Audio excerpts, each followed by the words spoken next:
अमन मुआहिदा हतमी मरहले विच दाखिल अगले 24 घंटियां विच अहम पेशरफ मुतवक्के है। अमन मुआहिदा हतमी मरहले विच दाखिल अगले 24 घंटियां विच पेशरफ मुतवक्के।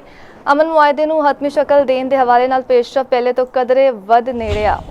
वज़ीर-ए-आज़म शहबाज शरीफ दा एक्स उत्ते बयान लिखिया, इम्कान है अगले 24 घंटियां विच मुआहिदे नूं हतमी शक्ल दे दित्ती जावेगी।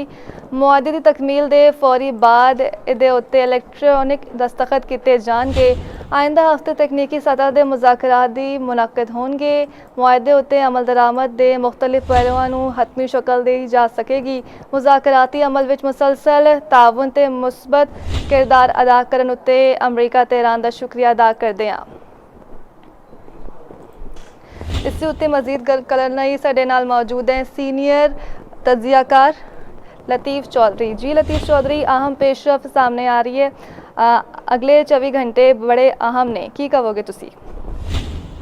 जी देखो, ये प्राइम मिनिस्टर साहब का ट्वीट है, नैचुरली ये गल है कि क्योंकि प्रोसेस अरसे तो चल रहा है और ये बारे प्रेजिडेंट ट्रंप भी मुख्तलिफ मौकों के उत्ते वो बयान दे चुके हैं।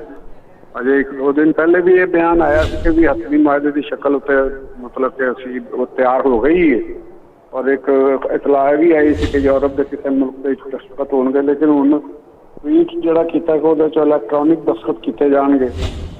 तो उम्मीद की जानी चाहिए है कि ये अंदर जल्द अज जल्द पाया तकमील तक पहुँच दिते जान ताकि फिर वो जोड़े जंगबंदी एक मुस्तकिल नोयत की हो सके और जी मिडल ईस्ट की जी सिचुएशन है वो अपने नॉर्मलाइजेशन की तरफ जा सके और बाकी जोड़ा मुआहदे के अंदर जो चीज़ा जो नुकात तय होए ने उन्होंने उत्ते फिर एक मरहलावार जी है वो गुफ्तगू का आगाज हो सके, क्योंकि यूरोप और अमेरिकन मीडिया जोड़े सन और उन्होंने इतलाहत आ रही सन।